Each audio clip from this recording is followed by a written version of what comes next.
Hello everybody, welcome to my channel. Today I'm going to show you how to make this double floating pillar card. It's using the traditions of Christmas suite mostly. So this is the front, very gorgeous with that lovely gold foiled designer series paper. But it gets even more exciting when you open it, and inside you get two columns which of course look like this. Hard to show you on a 2D video, but these two pieces pop out and then you get the two extras, but then they all deliciously fold flat to go inside a standard envelope because they end up being 4 1/4 by 5 1/2. I saw Connie Stewart had made this and she'd used my ultimately favourite, the Peace on Earth set, the lovely Peaceful Gardens. So I thought, let me give it a whirl and share it with you and use real red and the traditions of Christmas. So without further delay, let me set it off to one side. There's quite a few pieces, but none of them are particularly complicated.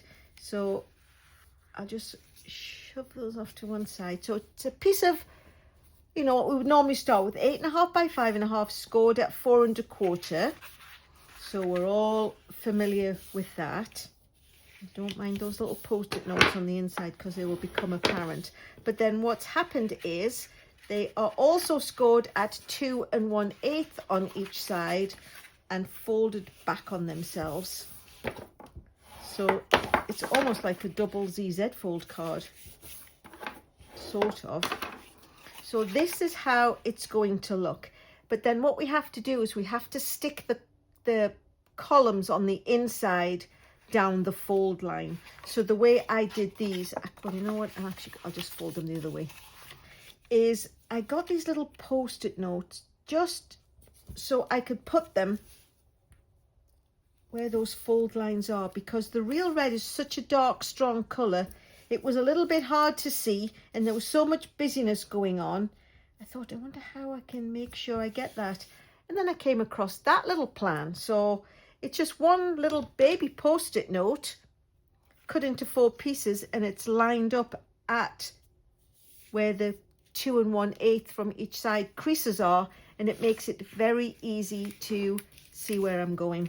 Whoops, scratch paper's taking a walk again. So the inside pieces, let me just check the measurements. These are 4 by 5 1/4 and they're scored at 1/2 inch, 2 and 3 1/2. So I will just fold them on the score lines. Oops, come on. So this is just another pattern of that gorgeous designer series paper. I mean, it's honestly, it makes it hard to choose which one is a favorite. I think that's the problem. So there we've got them folded in at the 1/2 inch and at the 2 inch mark in the middle. Now this one, when I made it, I felt you could see those little corners. So what I'm going to do just really quickly is just miter them down just a little bit. So cutting from the fold, just cutting that little triangle off.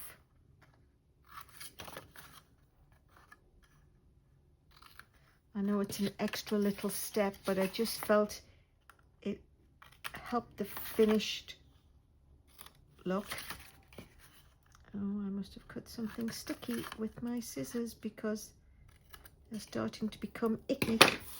All right, let's get rid of all those little scraps. So now we've got 2 mitered pieces of the designer series paper.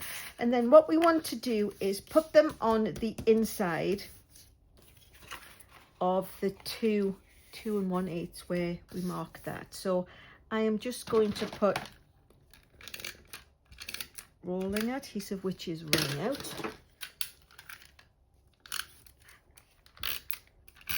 down those little 1/2 inch parts. And now you'll see where it comes in. So I can see where the fold is on this one.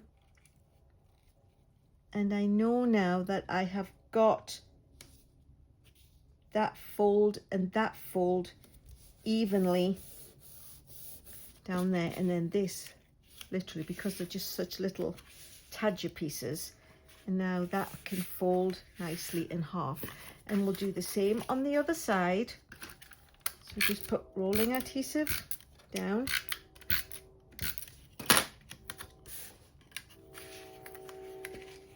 Line this up at the 1/2 inch mark at the top and the bottom. Oops, that one is a little bit over.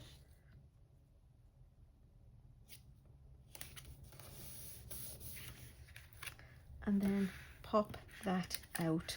And now we've got these two lovely pieces which fold closed. So what I'm going to do is I am going to decorate the front with the other two pieces. So this is a piece of one of the other patterns, and I cut it, it's a 4-inch piece, and I cut it at 5 3/8, and then I cut it in half at 2, so each piece can go evenly on this half, because of course this needs to fold in order for the middle to pop out. So I'm just making sure I've got the pattern to be continuous, so I'm putting the right piece and the right half. So again, this is going on here, and there's only 1/8 of an inch all the way around those two pieces.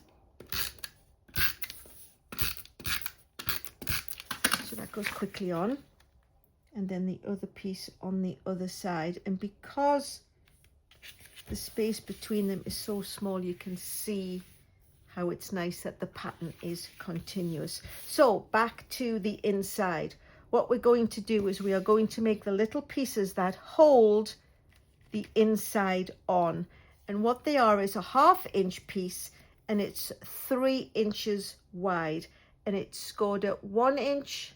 It's scored at 1/2 inch and 1 inch, 2 inches and 2.5. So it's a 1/2 inch and 1 inch in from each side. So they make this little, so they make that sort of shape. And then what I did was I already went ahead and put double-sided sticky tape on the two little flaps once it's closed, because this is going to be bouncing around, and it's better that it's really stuck down. So down the fold of this paper, I'm going to put, see how there's the two pieces and they meet in the middle. So that is going to go down that crease. So we're going to fold it in and back on itself, and in and back on itself, so you've got that little shape. So now these were just little scraps of designer series paper, because of course when I cut the 4 by 12 inch piece down to be 5 1/4, you get that lovely 1.5 inches at the bottom. And then, so you didn't have to watch me do it over and over, I have put a little bit of sticky, oh actually that's overhanging the edge, that wouldn't be good, it would probably stick it down. I put a little bit, so you just fold these two pieces in, fold them in and back on themselves. I put the little strip of adhesive double-sided tear and tape on this piece, which is what the greeting panel is going to adhere to. I'm trying to make those equal. It doesn't really matter because they're going to be behind this panel, so I don't think anyone's going to peek behind to check the workings and make sure that they're all even. So just got to get the backing off the double-sided tape and put that one on. So now you can see when this closes, this is just a little pivoting flap, and we've got 2 on each side. So that's the mechanism of it, as it were. So I'll pop that off to one side for now, and then I'll bring in the stamps and let's get some fun going on. So I'm using the Traditions of Christmas, which I put somewhere. So I'm using the Christmas stamp.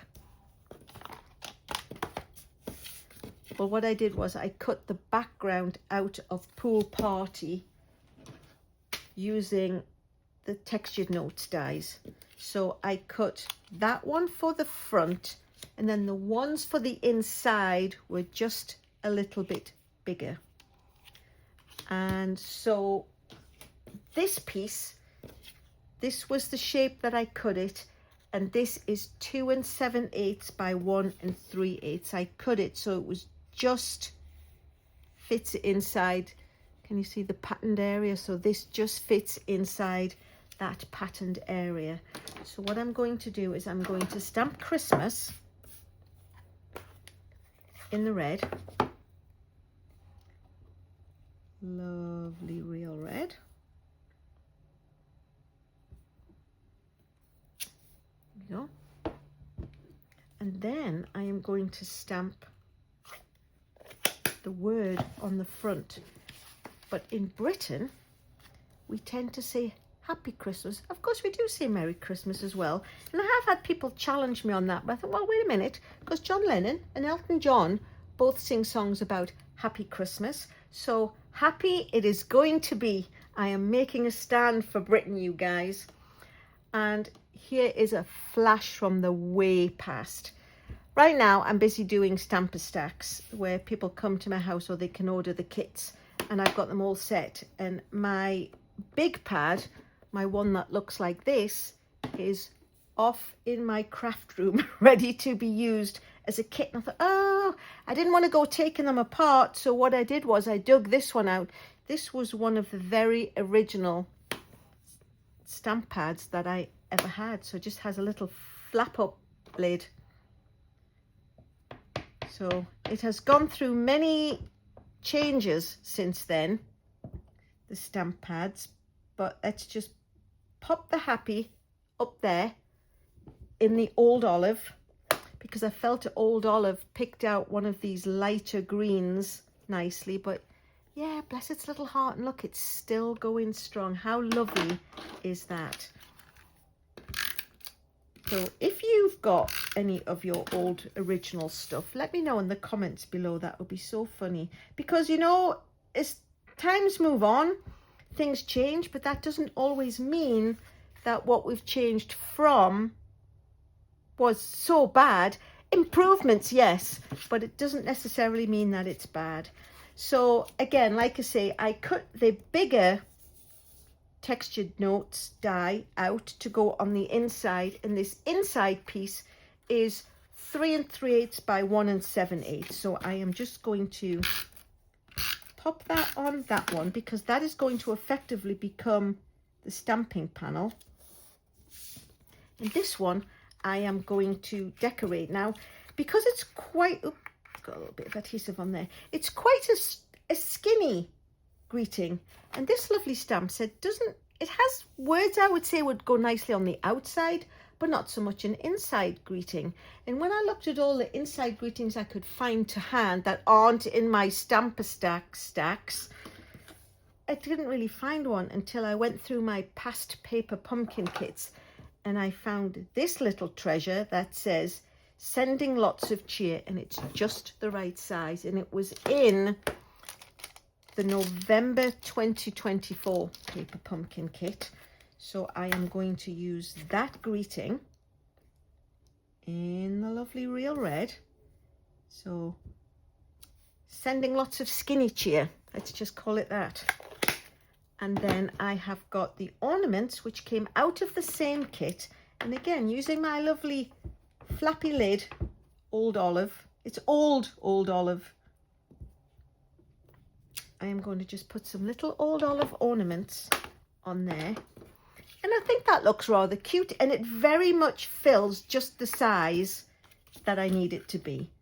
So that's one of my favourite things about paper pumpkin kits. Not only do you get the kit and you get the fun of making it, or like I do, make all the alternatives, but you also get to keep the stamp sets forever. So, you know, that's almost the whole point of it, isn't it? And now what we can do is we can peel off the backing tape of the tear and tape for these little flappy pivot pieces.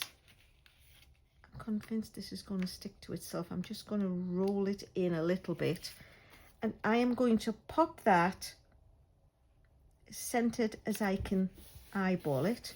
You could measure it if you wanted to, but I don't think you need to. It's definitely going to bother me, this stickiness, but I will fix it after I've done the video. And then, so learn by Alyson's mistakes. Make sure your tear and tape or your adhesive does not overhang the area you're trying to stick something to. And it almost feels like half of that sticky came off. And now the trick is to try again, like I say, eyeball that this one is even with that one and even between the sides. So there's a nice signing panel and there is a nice inside greeting. And last but not least, we're going to put the Happy Christmas onto the front. But because this needs to bend, like I say, we need to just do a whole ZZ trick and only put it on this side. But because this is shiny, I didn't want the rolling adhesive to just come off. So what I'm going to do is I am going to use tear and tape or cut and tape. Those of you who watched my videos before, don't think I can't hear you sniggering at me. And the best bit about that is I just laugh at myself. If you can't go through life having a laugh at yourself, who can? So here we go. Make sure that it's the right way up, of course, and then we flip it upwards. Center it so we can see where the crease is. Put the tear and tape, you know, fairly close to that edge. Peel the backings off. And then when we come to stick it back down, we know it's going to not overhang. So it's not going to be sticky here. So there's the greeting. I was actually going to add some bling, but it's such a lovely, colourful gold. Honestly, I think it would just be overkill. I don't want to draw attention away from the loveliness of the designer series paper. So there is the ZZ'd almost front. Here are the greetings on the inside. And there you have it. So double column floating card. So they're floating on the front. It's a double column. We've got the lovely greeting and a space for signing. And I think they are absolutely... I would love to receive a card like that. Just saying, all you folk who send me Christmas cards. But there you go. If you like what you've seen, please consider subscribing. If you have a question, pop those in the box below. If you've got a comment, please let me know what you think. And like I say, if you've got something that you're so proud you've hoarded and hung on to for so long, let me know in the comments box and I'll see if I can outlast you. But in the meantime, thanks so much for watching.